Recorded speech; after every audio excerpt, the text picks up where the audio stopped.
Happy New Year everyone! So, ayan ang ating inline 4.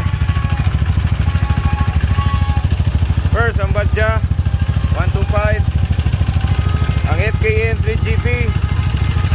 Ang KTM 390, RC 390. And syempre ang last ang ating Honda Alpha 125 DMX.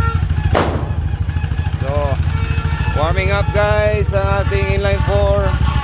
Salubungin natin ang New Year 2025.